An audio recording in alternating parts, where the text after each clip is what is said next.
Well, welcome back. You know, when people visit Chicago, they just think downtown, the skyline, but with 77 community areas and neighborhoods, there's so many places to see and explore in the city of Chicago. Yeah, it's overwhelming, but in the best way. Oh, and yeah. we, of course, know the popular tourist sites. There's like Navy Pier, there's a Mag Mile, but we know, Ryan, there's so much more in each neighborhood that makes each one special.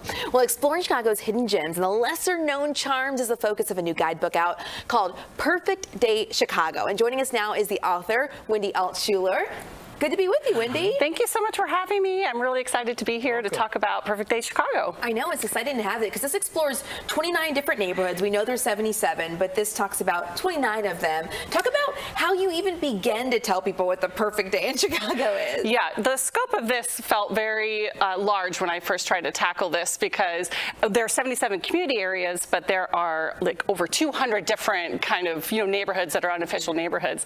So I really just tried to pick a wide variety of neighborhoods from Andersonville to Pullman and everywhere in between.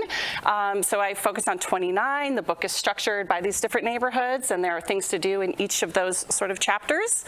It's very casual. Probably a little more affordable. Oh yeah, that's exactly it. And you get it at a fraction of the price that you would get at the Shanghai Terrace. Also like Lincoln Park, the J. Parker, is at the rooftop there? Yeah, Lincoln Park is a wonderful neighborhood. Obviously, you have the Lincoln Park Zoo that's there, which is wonderful for families. And the J. Parker is a rooftop on top of the Hotel Lincoln. It has a glass retractable roof, so if there's inclement weather, you can still enjoy the J. Parker. And also at Hotel Lincoln, they have a secret sushi. Right in my wheelhouse. I know. Old school. I know. Very old school. We could talk about this all day. Yes. I guess we'll have to check out the book. Wendy, Yes. thank you for joining us and sharing some of those hidden gems with us. Thank you. Thank you so much for having me. Appreciate it. All right. All right, 9:49 now. This might be a better day, Ed, to explore Chicago and get around a bit. Exactly. Look at this. It's springtime in Ping Tom Park. That's what it looks like. You talked about it earlier. It is a beautiful setting and a different view of the skyline than you normally see. So 56 degrees at O'Hare, 56 degrees in Midway. Currently, north winds at 15 miles per hour. Temperatures in your neighborhood. Schaumburg is 57. So does Skokie. At Lyle, we have 56 degrees. Orland Park also has 56. In Munster, Indiana, 58 degrees currently. We have a mix of clouds and sunshine around Chicago. More sunshine as you head inland away from Lake Michigan. A lot of clouds blowing down Lake Michigan. Partly cloudy skies today. Will increase our clouds late in the afternoon ahead of rain that comes in very late tonight and into tomorrow. Main rain will be tomorrow for us, and then sunshine and rising temps later on in the week. Right now, we were looking at a pretty decent temperature, but yesterday we only had 55 degrees in the afternoon. Today we'll have about 71 degrees with the increasing clouds as we get later toward evening time. So 71 at O'Hare, 68 at the Loop, 73 in Ottawa, 71 for a high today at Kankakee. So nice temperatures, but that rain starts to come in as we go towards sunset tonight, and it increases overnight. You'll see some rain, and tomorrow you'll have rain showers on and off through the area as we go through the day and into the evening hours of tomorrow. We need to get a little more rain around here on top of what we had yesterday, and that's what we'll do tomorrow with 68 degrees and showers. North winds about 10 to 15 miles per hour. So today, sunshine mixed with clouds. Enjoy it. 71 degrees. Normally we'd be about 80 degrees this time of year, so we're still on the cool side. And tomorrow we'll lose a few degrees with 68 degrees and a chance of rain showers on and off throughout the day. Wednesday, 77 degrees for a high, partly cloudy skies, and 81 on Thursday, getting up where we ought to be. 82 degrees on Friday. Saturday is 80 degrees, and Sunday comes in at 78, with just small chances of rain Friday, Saturday, and Sunday. So all in all, we increase our temperatures and we get some nice conditions after tomorrow's rain. Let's take a look at what's going on the roads now. Here's Chris with your traffic. Hi, Ed. It's been a pretty mellow Monday as far as skirmishes out on the road are concerned, and that's always good news. If you're on the Kennedy Expressway, well, you should be able to get to work by about this time on Friday. Let's go ahead and take a look and see where everybody is all tied up. Of course, look at the Kennedy glowing a bright red there. So that being the case, again, jump to your alternates. Neonbound Edens, no great shakes either from Peterson on into the junction. We've got rail crossing work going on.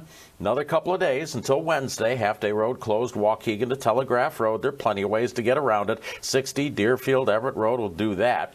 Downtown Barrington, it's going to be a little difficult to get through. Grade crossing work on the UP Northwest line crossing there between Park Avenue and Eula Street. So basically just east of Huff, right in the middle of downtown. Basically, the warning barricades close things off anywhere from Northwest Highway to 59, which is Huff Street there.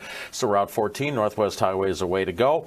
The posted detour versus the locals detour, which is Hillside Avenue there, may get you in a little bit of trouble because of the fact that there is a 90-degree L bend and a traffic signal right there at Hillside and Northwest Highway.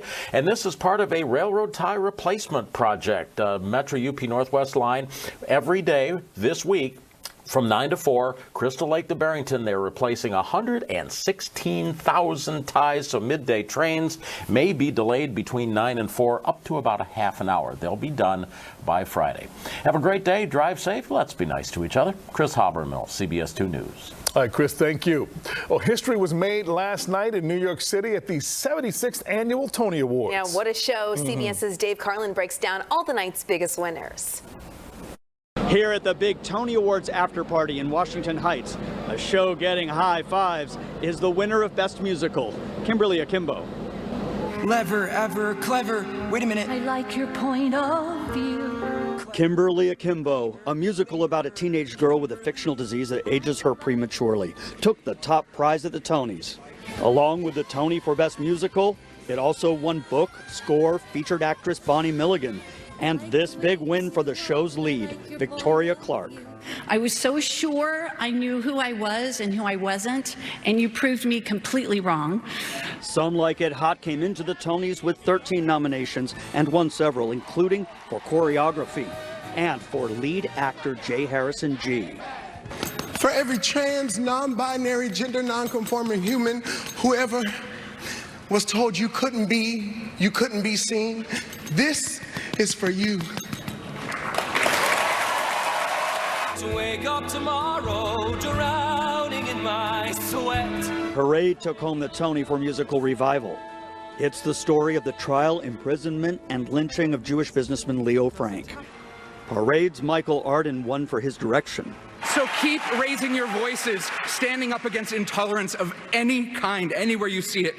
For Best Play Revival, the winner is Top Dog Underdog. And for New Play, Leopoldstadt, which also won for costume design. And featured actor in a play, Brandon Uranowitz. Alex Newell of the musical Shucked won featured musical actor. Two of the most competitive categories, leading actor and actress in a play. And those Tonys went to Sean Hayes and Jodie Comer. There were many firsts at this year's Tony Awards. The historic move to the United Palace and Washington Heights, and a ceremony that went on unscripted. So now you're asking, well, what's the compromise? Well, we don't have a script, you guys. Amid the ongoing strike by the Writers Guild of America, which agreed not to picket the ceremony.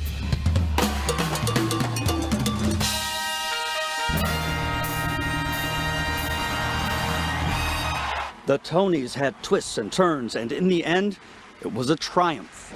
For the Tonys, the move up north to the Washington Heights neighborhood paid off, and the ceremony proved the old theater saying, the show must go on. Dave Carlin, CBS News, New York. Well, coming up, a look at the stories we'll continue to follow today, including a reason to celebrate in South Suburban Dixmoor.